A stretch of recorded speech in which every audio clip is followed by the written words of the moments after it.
मैं विक्की आपका स्वागत करता हूं आपके अपने चैनल बेस्ट टीचिंग पॉइंट में। आइए आज हम लोग पढ़ेंगे एनसीईआरटी सार संग्रह को पढ़ेंगे जो हमारे ऑनलाइनर मोड में है। ये सभी प्रतियोगिताओं परीक्षाओं के लिए समान रूप से उपयोगी है। तो आइए हम लोग पढ़ते हैं। आज क्या पढ़ेंगे? साइमन कमीशन को पढ़ेंगे। साइमन कमीशन को देखते हैं क्या क्या है साइमन कमीशन में पढ़ने के लिए हम लोग को। तो देखते हैं पहला पॉइंट क्या है। साइमन कमीशन श्वेत कमीशन को किस वर्ष नियुक्त किया गया था? तो ये किया गया था 1927 ईस्वी में किया गया था। आगे देखते हैं साइमन कमीशन का गठन क्यों किया गया था। तो ये हमारे भारत शासन अधिनियम 1919 ईस्वी मॉन्टेग्यू चेम्सफोर्ड सुधार की समीक्षा हेतु किया गया था। साइमन कमीशन का गठन क्यों किया गया था? तो भारत शासन अधिनियम 1919 ईस्वी को मॉन्टेग्यू चेम्सफोर्ड सुधार की समीक्षा हेतु किया गया था। आगे देखते हैं भारतीयों ने साइमन कमीशन का बहिष्कार क्यों किया था? क्योंकि इसमें कोई भी भारतीय सदस्य नहीं थे, इसलिए बहिष्कार कर दिए थे। साइमन कमीशन का विरोध में हुए लाठीचार्ज में लाला लाजपत राय घायल हुए तथा कुछ दिनों बाद उनकी मृत्यु हो गई थी। पंजाब केसरी की उपाधि किसे दी गई थी? लाला लाजपत राय को दिया गया था। लाला लाजपत राय को पंजाब केसरी की उपाधि के नाम से जाना जाता है।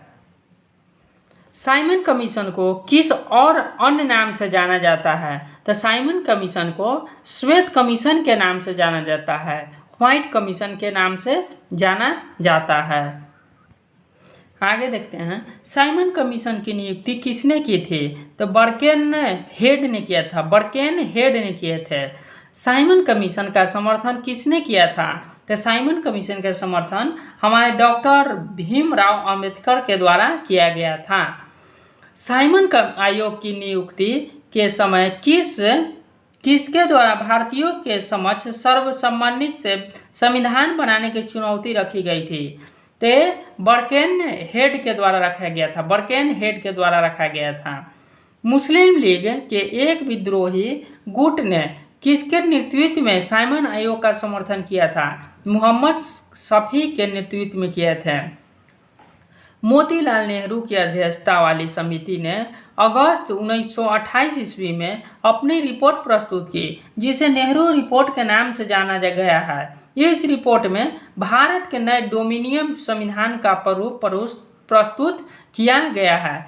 क्या किया गया है नए रिपोर्ट में? नए डोमिनियन संविधान का प्रारूप प्रस्तुत किया गया है। आइए हम लोग देखते हैं सविनय अवज्ञा आंदोलन। सविनय अवज्ञा आंदोलन को देखते हैं। कांग्रेस के किस अधिवेशन में कार्यकारी कमेटी के सविनय अवज्ञा आंदोलन प्रारंभ करने का अधिकार दिया गया था? तो सविनय अवज्ञा आंदोलन को लाहौर अधिवेशन में इसको प्रारंभ करने का अधिकार दिया गया था। महात्मा गांधी ने वर्ष 1930 ईस्वी में कहाँ से सविनय अवज्ञा आंदोलन को आरंभ किए थे? ते हमारे डांडी से, गुजरात से आरंभ किए थे। महात्मा गांधी 1930 ईस्वी में कहाँ से सविनय अवज्ञा आंदोलन का आरंभ किया था? तो डांडी, गुजरात से किए थे। सविनय अवज्ञा आंदोलन के अंतर्गत गांधी जी अपने 78 अनुयायियों के साथ 12 मार्च 1930 ईस्वी को साबरमती आश्रम से यात्रा प्रारंभ की तथा 6 अप्रैल 1930 ईस्वी को डांडी पहुंचकर यात्रा को समाप्त किए थे। इस यात्रा को डांडी मार्च भी कहा जाता है। नमक सत्याग्रह के समय गांधी जी के गिरफ्तार हो जाने के बाद आंदोलन के नेता के रूप में उनका स्थान किसने लिया था? तो अब्बास तैयबजी ने लिए थे। अब्बास तैयबजी ने लिए थे। आइए आगे देखते हैं गांधी जी ने किस विदेशी पत्रकार को डांडी मार्च के समय अपने साबरमती आश्रम में ठहराया था? बेव मिलर थे। बेव मिलर। महात्मा गांधी धारासना धरासना नमक गोदाम पर कांग्रेस कार्यकर्ताओं के धावे के समय किस स्थान पर थे? एयरवादा जेल में थे। आगे पॉइंट्स को देखते हैं। खान अब्दुल गफ्फार खान ने लाल कुर्ती आंदोलन प्रारंभ किया था। खान अब्दुल गफ्फार खान ने लाल कुर्ती आंदोलन प्रारंभ किया था, जिसका मुख्य उद्देश्य अंग्रेजों को भारत से बाहर निकालना था। क्या था? अंग्रेजों को बाहर निकालना था भारत से, इसीलिए लाल कुर्ती आंदोलन प्रारंभ किए थे। कौन किए थे? खान अब्दुल गफ्फार खान ने किए थे।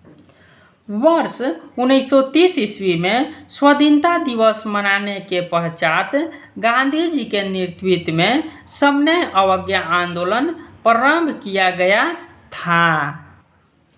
आचार्य विनोबा भावे किस आंदोलन में शामिल होने के कारण प्रथम बार गिरफ्तार हुए थे? ते सविनय अवज्ञा आंदोलन के दौरान प्रथम बार गिरफ्तार हुए थे। गांधी जी ने सविनय अवज्ञा आंदोलन की असफलता के बाद रचनात्मक कार्यक्रमों क्रिएटिव प्रोग्राम को अत्यधिक महत्व दिया था। किस आंदोलन के दौरान गढ़वाल रेजिमेंट के सैनिकों ने प्रदर्शनकारियों पर गोली चलाने का इनकार कर दिया था? जो हमारे प्रदर्शन कर रहे थे उन पर गोली चलाने से मना कर दिया था, वे सविनय अवज्ञा आंदोलन में। वर्ष 1930 ईस्वी में अंग्रेज सरकार के विरुद्ध प्रसिद्ध पेशावर कांड का नायक कौन था? ये कौन थे नायक? वीर चंद्र सिंह गढ़वाली थे। तमिलनाडु में चक्रवर्ती राजगोपालाचारी ने दांडी यात्रा की तरह तिरुचिरापल्ली से पेदरायन तक की यात्रा किए थे। तमिलनाडु में चक्रवर्ती राजगोपालाचारी ने दांडी यात्रा की तरह तिरुचिरापल्ली से पेदरायन तक की यात्रा किए थे। अगला पॉइंट्स को देखते हैं। जिया तरंग आंदोलन कहाँ प्रारंभ हुआ था? ये हमारे नागालैंड में प्रारंभ हुआ था। जिया तरंग आंदोलन कहाँ से प्रारंभ हुआ था? तो नागालैंड से हुआ था। प्रभावती देवी किस क्षेत्र की स्वतंत्रता संग्राम सेनानी थी? ये प्रभावती देवी हमारे थे चंपारण बिहार की। चंपारण जो है बिहार में है, ये स्वतंत्रता संग्राम सेनानी थी।